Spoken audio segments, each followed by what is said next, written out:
Bonjour à tous et bienvenue dans cette nouvelle vidéo. Aujourd'hui il s'agit d'un nouveau book haul et vous allez voir il y a pas mal de numérique en fait et très peu d'achats papier. Il y a 5-6 achats papier dont un pas pour moi. Ça va, on s'améliore hein. Du coup au niveau des services presse, j'ai reçu en e-book le plus fou des deux par les éditions JC Lattès je crois. C'est un roman que j'ai déjà commencé, du coup je vais pas trop vous en parler parce qu'il va être dans les prochains updates lecture. En fait on va suivre une jeune femme qui est marionnettiste et qui un jour dans un cinéma va rencontrer un homme très bizarre qui va lui dire bah donnez-moi une raison de ne pas me suicider aujourd'hui. Elle va lui donner et apparemment ça a l'air assez particulier.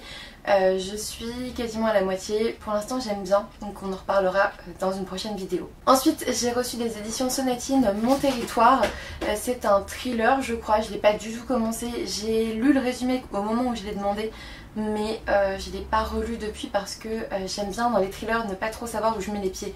C'est comme ça que j'apprécie le plus mes lectures en fait, donc on en parlera une fois lu. Au niveau achat, j'ai acheté Flashies, je ne sais pas, de Tim O'Rourke aux éditions Pocket Jeunesse. C'était je crois mon premier achat de la rentrée littéraire.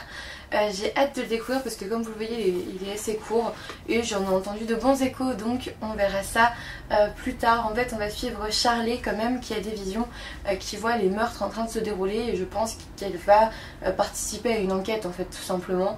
On verra bien. Dans le même temps, j'ai acheté Le Bleu de Thémo de Kat Crowley aux éditions toujours Pocket Jeunesse. C'était les deux grosses sorties, je crois, de la semaine avant le 28, donc le 21. De ce que j'ai compris, on va avoir Rachel qui avait déposé une lettre d'amour à Henri dans son livre préféré. Et elle va retrouver Henri parce qu'ils vont travailler dans la même librairie. Et voilà, apparemment il va y avoir des petits mots au fil des pages. Ça a l'air d'être une romance assez sympathique sur fond de librairie. On verra bien, je vais le lire d'ici les prochaines semaines. Bon allez, je ressors mon ami l'épouvantail parce que même s'il fait 25 dehors, les pièces ont gardé le 35-36 malgré le fait que j'ai aéré. Et je suis en train de suffoquer. Donc on va éviter de mourir en direct dans cette vidéo. Et on va continuer tranquillement ce book haul avec mon meilleur ami du moment, hein, voilà. Ensuite, pour l'achat suivant, je vous avoue que ce sont les libraires de la librairie Martel qui m'ont clairement dit il faut que tu le lises, il est trop bien. Du coup je l'ai acheté, il s'agit d'une Bête au paradis de Cécile Coulon aux éditions L'Iconoclaste. Dans cette histoire, en fait c'est ma lecture en cours, hein, comme vous pouvez le voir. Dans cette histoire on va suivre Emilienne qui doit élever ses deux petits enfants depuis le décès de leurs parents dans un accident de la route. Donc Blanche et Gabriel. En plus il y a un commis qui l'aide à la ferme parce qu'ils habitent au paradis, dans la ferme du paradis en fait. Et du coup, va y avoir plein d'histoires sur ça. On va avoir Blanche et Gabriel, du coup les petits enfants, qui vont grandir. Blanche qui est très attachée à sa terre, très attachée comme sa grand-mère en fait, et qui va devoir dire adieu à Alexandre qui va travailler à la ville.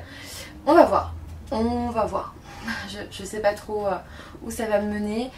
Quand j'ai vu les étoiles dans les yeux des libraires, je me suis dit qu'il fallait absolument que je le tente. Je vous l'avais dit, j'étais obligée de l'acheter fin août, mais je l'ai pas encore lu, hein, je me suis retenue. Je me suis acheté Soif d'Amélie Nothomb aux éditions Albin Michel.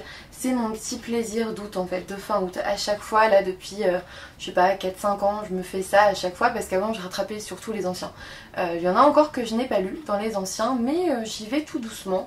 Je sais que ma soeur l'attend aussi une fois que je l'aurai lu, donc il va pas faire long feu quand même. Je me suis aussi pris Les Veilleurs de Sangomar de Fatudium aux éditions Albin Michel. Celui-ci aussi me faisait trop de l'œil, comme Le Bal des Folles, comme Soif. Dans cette histoire on va suivre, comment il s'appelle, Kumba. Kumba qui en gros dans le lieu de Sangomar qui est un bout de terre inhabité avec des traditions animistes et tout, et Kumba elle est jeune veuve et je sais pas, il y avait des extraits qui étaient très tendres, pleins d'amour, etc. Et quand j'ai entendu Fatudium en parler à la rentrée littéraire, je pouvais qu'avoir envie de lire son roman en fait, ça me faisait trop envie, donc voilà. J'espère qu'il sera au top comme je m'y attends. Et enfin, le dernier achat papier, c'est Mes idées, les vies infinies de Christopher Hedge aux éditions Hatier. Je suis désolée pour le bruit, c'est Luna qui fait des bêtises. Je ne l'ai pas acheté pour moi, je sais que c'est pas forcément un premier tome, mais ils peuvent se lire indépendamment apparemment. Je l'ai acheté pour ma petite cousine qui vient d'avoir 9 ans, je crois. Oui c'est ça, et je lui envoie toujours un petit colis en août et en décembre pour son anniversaire et pour Noël. À chaque fois je les parcours un peu avant, ou je les lis avant pour être sûre que ça correspond bien à sa tranche d'âge.